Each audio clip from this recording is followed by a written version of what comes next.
San Francisco international airport پر رات کے اندھیرے میں پیسنجر سے بھرے 4 ایئر کرافٹس ٹیک آف کرنے کے لیے اپنی باری کا انتظار کر رہے تھے۔ تبھی انہوں نے نوٹس کیا کہ ایک جہاز لینڈ کرنے کے لیے تیزی سے ان کی طرف بڑھ رہا ہے۔ اس نے ATC سے لینڈنگ کی پرمیشن مانگی اور ATC نے اس کو پرمیشن بھی دے دی۔ پہلے تو چاروں جہازوں کے پائلٹس کو لگا کہ شاید یہ ان کی غلط فہمی ہے۔ قریب آ کر وہ اپنے آپ کو خالی رن وے کے ساتھ الائن کر لے گا، لیکن جیسا وہ سوچ رہے تھے ویسا بالکل بھی نہیں تھا۔ لینڈ کرنے والا جہاز کہیں اور نہیں بلکہ سیدھا ان چاروں سے آ کر ٹکرانے والا تھا۔ زیم ٹی وی کی ویڈیوز میں ایک بار پھر سے خوش آمدید۔ ناظرین، یہ خوفناک واقعہ زیادہ پرانا نہیں جب 7 جولائی 2017 کو ایئر کینیڈا کا جہاز ACA 759 Toronto Pearson international airport سے 135 پیسنجرز اور 5 کریو ممبرز کے ساتھ ٹیک آف کرتا ہے۔ یہ ایک روٹین فلائٹ تھی جس کو 5 گھنٹے اور 30 منٹوں میں سین فرانسسکو انٹرنیشنل ایئرپورٹ پہ لینڈ کرنا تھا۔ دونوں پائلٹس کافی ایکسپیرینسڈ تھے، جنہوں نے پہلے بھی کئی بار سین فرانسسکو ایئرپورٹ پہ لینڈ کیا ہوا تھا، لیکن آج کا دن ان کے لیے بالکل بھی نارمل نہیں تھا، اور یہ آنے والے وقت میں ایویشن انڈسٹری کے لیے ایک ایگزامپل بننے جا رہا تھا۔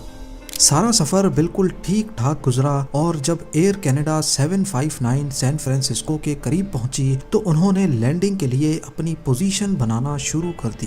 اس کام کے لیے وہ ایئر ٹریفک کنٹرول ٹاور کی پرمیشن کا ویٹ کرنے لگے۔ آپ کو یہاں بتاتے چلیں کہ سین فرانسسکو ایئرپورٹ پہ ٹوٹل 4 رن ویز ہیں، پر ایٹ اے ٹائم صرف 2 ہی آپریٹ کیے جا سکتے ہیں۔ اگر ہوا کی ڈائریکشن ساؤتھ سے آئے گی تو ان دونوں رن ویز کو لینڈنگ اور ٹیک آف کے لیے کھولا جاتا ہے، اور اگر ہوا ویسٹ سے آ رہی ہو تو پھر یہ 2 رن ویز استعمال کیے جاتے ہیں۔ یہ بات تو ہم سب کو معلوم ہے کہ پلین کو ہوا کے اگینسٹ ٹیک آف یا لینڈ کروایا جاتا ہے۔ آج کے دن ہوا ویسٹ سے آ رہی تھی، اسی وجہ سے پلین کو ہوا کے اگینسٹ لینڈ کرانے کے لیے ان میں سے کسی ایک رن وے کو استعمال کیا جانا تھا، جن کے نام 28L اور 28R ہیں، یعنی 28 لیفٹ اور رائٹ۔ ابھی تک جو سب کچھ نارمل چل رہا تھا وہ اب بگڑنا شروع ہو گیا۔ رن وے 28L مینٹیننس کے لیے بند کیا ہوا تھا، اور اسی وجہ سے اس کی لائٹس بھی آف تھیں۔ کنٹرول ٹاور نے ایئر کینیڈا 759 کو ساتھ والے رن وے 28R پر لینڈنگ کی پرمیشن دے دی۔ کیونکہ دونوں پائلٹس پہلے بھی اس ایئرپورٹ پر کئی مرتبہ لینڈ کر چکے تھے، اسی وجہ سے وہ ایکسپیکٹ کر رہے تھے کہ ان کو رن وے کی 2 پیرالل لائٹس نظر آئیں گی، جن میں سے ان کو رائٹ والے رن وے پہ لینڈ کرنا ہے، اور یہیں پر ان سے ہوئی پہلی غلطی۔ ان دونوں رن ویز کے سائیڈوں پہ 2 ٹیکسی ویز ہیں جن کو گرین کلر کیا ہوا ہے۔ ٹرمینل سے پیسنجرز لوڈ کرنے کے بعد جہاز ان ٹیکسی ویز کے ذریعے ہی رن وے تک آتے ہیں، پر رات کے اندھیرے کی وجہ سے ایئر کینیڈا 759 کے پائلٹس ٹیکسی وے کی لائٹس کو 28R سمجھ بیٹھے، اور جو اصل میں 28R کی لائٹس تھیں ان کو وہ 28L سمجھ رہے تھے۔ پر جو اس سے بھی بڑا خطرہ تھا وہ تو ابھی تک پائلٹس کو معلوم ہی نہیں تھا۔ جی ہاں، رائٹ ٹیکسی وے پر 4 فلی لوڈڈ جہاز ٹیک آف کرنے کے لیے اپنی باری کا انتظار کر رہے تھے۔ 3 یونائٹڈ ون ایئر لائن کے جہاز تھے اور ایک فلپین ایئر لائنز کا جہاز تھا۔ ان چاروں میں ٹوٹل 1000 سے بھی زیادہ پیسنجرز تھے، اور ان میں فیول بھی فلی لوڈڈ تھا۔ رن وے 28R اور ٹیکسی وے کے بیچ صرف 100 میٹرز کا فاصلہ ہے۔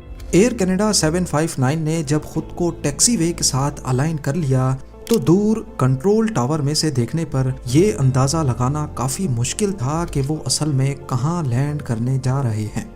اب یہاں سب سے بڑا سوال اٹھتا ہے کہ رن ویز کا مینٹیننس کے لیے بند ہونا ایک نارمل بات ہے، تو یہ چیز ایئر کینیڈا 759 کے پائلٹس کو کیوں نہیں بتائی گئی تھی؟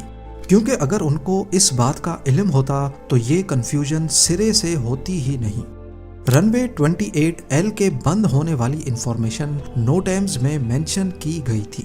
نوٹیمز یعنی نوٹسز ٹو ایئر مشنز ایسے نوٹسز ہوتے ہیں جس میں فلائٹ کے ٹیک آف سے لے کر لینڈنگ تک کی تمام انفارمیشن لائن سے لکھی ہوتی ہے، اور حقیقت میں ان میں سے امپورٹنٹ نوٹسز کو پوائنٹ آؤٹ کرنا اتنا آسان نہیں ہوتا۔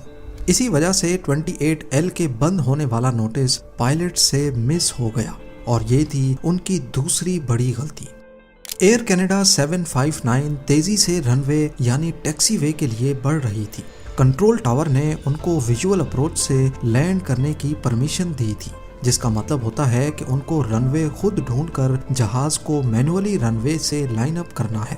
نارملی جب موسم ٹھیک ہوتا ہے تو ویژول اپروچ کی پرمیشن ہی دی جاتی ہے، لیکن کیونکہ پہلے بھی کئی مرتبہ ایسے ایکسیڈنٹس ہو چکے ہیں جس میں پائلٹس ویژول اپروچ میں صحیح سے جج نہیں کر پاتے اور کہیں اور لینڈ کر بیٹھتے ہیں، اسی وجہ سے زیادہ تر پائلٹس ویژول اپروچ کے دوران بھی انسٹرومنٹ گائیڈنس سسٹم کا سہارا لیتے ہیں۔ یہ instrument guidance system and time تک پائلٹس کو بتاتا ہے کہ وہ صحیح رن وے پر لینڈ کر بھی رہے ہیں یا نہیں۔ اس سسٹم کو ایکٹیویٹ کرنے کے لیے اس میں رن وے نمبر ایڈ کرنا پڑتا ہے۔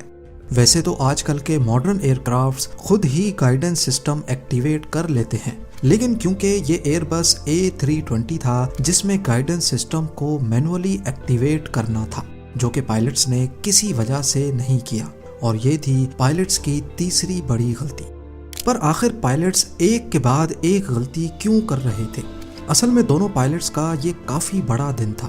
اس وقت رات کے 11:45 ہو رہے تھے اور دونوں نے پچھلے 19 گھنٹوں سے کوئی خاص ریسٹ نہیں کیا تھا۔ یہ دونوں کینیڈین پائلٹس تھے اور اس وقت کینیڈین پائلٹس کے فٹیگ رولز بھی US کے مقابلے میں زیادہ سخت نہیں تھے۔ ایئر کینیڈا 759 کے پائلٹس کی تو 3 غلطیاں ہم نے پوائنٹ آؤٹ کر لی، لیکن ان 4 پلینز کا کیا جو دیکھ بھی رہے تھے کہ ایئر کینیڈا رن وے کی طرف نہیں بلکہ ٹیکسی وے کی طرف بڑھ رہا ہے، اور پھر بھی کنٹرول ٹاور کو نہیں بتا رہے تھے۔ اصل میں سب کو معلوم تھا کہ سین فرانسسکو ایئرپورٹ پہ ویژول اپروچ کے دوران پلین کو تھوڑا مزید رائٹ سائڈ سے لانا ہوتا ہے، کیونکہ اگر 28R کی سیدھ میں پلین آئے گا تو اس کو سین فرانسسکو کے فاسٹر سٹی ایریا کے اوپر سے گزرنا ہوگا۔ آبادی کے اوپر نوائز پولیوشن نہ ہو، اسی وجہ سے پائلٹس رن وے سے قریب آ کر خود کو الائن کرتے ہیں۔ چاروں پاک جہازوں کے پائلٹس کے لیے یہ ایک نارمل بات تھی، اسی وجہ سے کسی نے بھی کنٹرول ٹاور کو رپورٹ نہیں کیا۔ پر جب ایئر کینیڈا کا جہاز اور زیادہ قریب آ گیا اور خود کو 28R کے ساتھ الائن نہیں کیا تو فلپینز ایئر لائن کے جہاز نے احتیاطاً اپنی لینڈنگ لائٹس آن کر دی تاکہ لینڈ کرنے والے پلین کو نظر آ سکے کہ یہاں پر پہلے سے 4 پلینز کھڑے ہیں۔ ادھر ایئر کینیڈا 759 کے پائلٹس کو ٹیکسی وے پر، جس کو وہ 28R سمجھ رہے تھے، کچھ لائٹس نظر آئیں۔ دونوں پائلٹس کو کچھ ٹھیک نہیں لگا تو انہوں نے فوراً کنٹرول ٹاور کو یہ ریڈیو میسج کیا۔ Tower, just want to confirm this, Canada 759, lights on the runway there, runway clear land. Control tower نے اسی وقت ان کو رپلائی کیا کہ 28R پر کوئی نہیں ہے اور وہ بالکل خالی پڑا ہے، آپ کو لینڈ کرنے کی پرمیشن ہے۔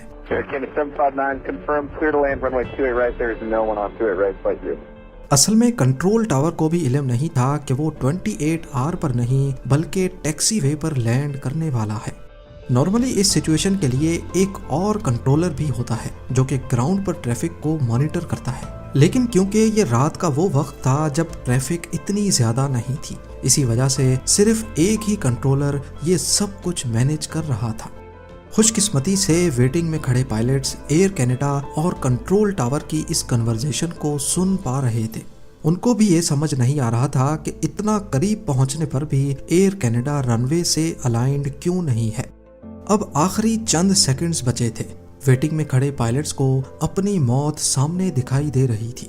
ان کو کنفرم ہو گیا کہ ایئر کینیڈا ٹیکسی وے کو ہی رن وے سمجھ رہا ہے۔ سب سے آگے کھڑے یونائٹڈ ون کے پائلٹ نے اپنا کال سائن بتائے بغیر فوراً کنٹرول ٹاور کو یہ میسج کیا۔ اس کے جواب میں کنٹرول ٹاور نے ایئر کینیڈا کو فوراً گو اراؤنڈ کا میسج ریلے کیا۔ جب تک ایئر کینیڈا کو یہ میسج ملتا وہ لائن میں کھڑے تیسرے جہاز سے صرف چند فٹ اوپر تھے۔ خوش قسمتی سے انہوں نے فوراً ریئیکٹ کیا اور لیور کو اوپر کر کے واپس الٹیٹیوڈ گین کر گئے۔